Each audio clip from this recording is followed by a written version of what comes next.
বন্ধুরা, আজকে আমি তোমাদের সাথে যে রেসিপিটা শেয়ার করছি সেটা হলো কাতলা মাছের আলু দিয়ে কাঁচকলা দিয়ে টমেটো দিয়ে ঝোল পাতলা।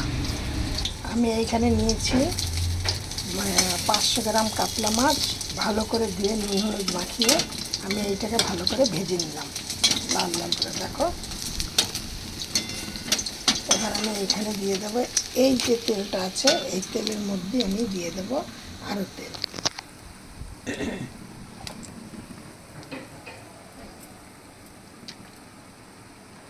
কাঁচকলা দিয়ে কাতলা মাছের কাঁচকলা দিয়ে যে কোনো মাছের ঝোলেই কিন্তু সুস্বাদু খেতে লাগে। আমি চম্পা রেসিপি হাউস থেকে তোমাদের সাথে এই রেসিপিটি শেয়ার করছি। আমি এবার এর মধ্যে দিয়ে দিচ্ছি এই কিছুটা সাদা জিরে আর এই দুটো তেজপাতা। আগে একটা তেজপাতা পড়ে গিয়েছে এর মধ্যে।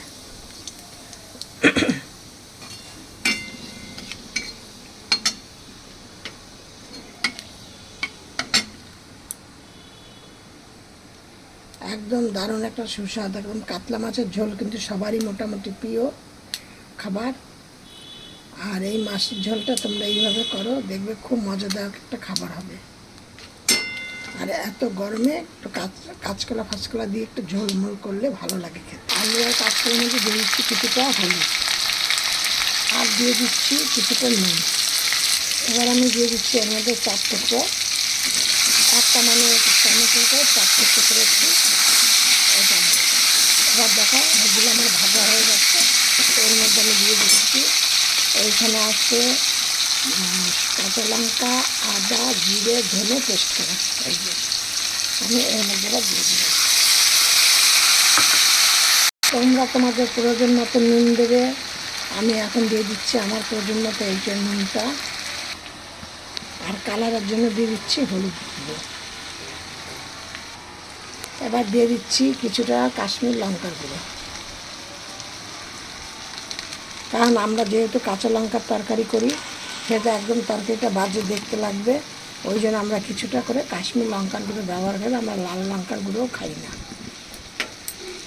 এবার এটাকে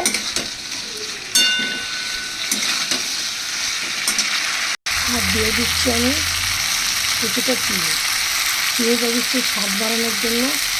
আর প্রত্যেকটা মাছেরই কিছু একটা গন্ধ থাকে, একটু আস্তে গন্ধ নিজস্ব কোনো যাই হোক, যে ওই জন্য আমি একটু চিনিটা দিলে কি হয়, মাছের যে আস্তে গন্ধ সেই গন্ধটা দিল হয়। মশলা কিন্তু যত ভালো করে কষানো হবে তত কিন্তু তরকারিটা স্বাদ হবে থাকে।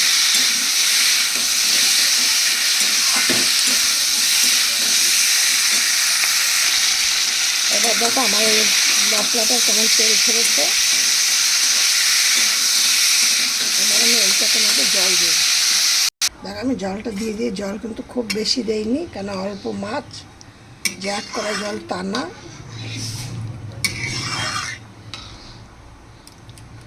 এবার ঝোলটা ফুটুক।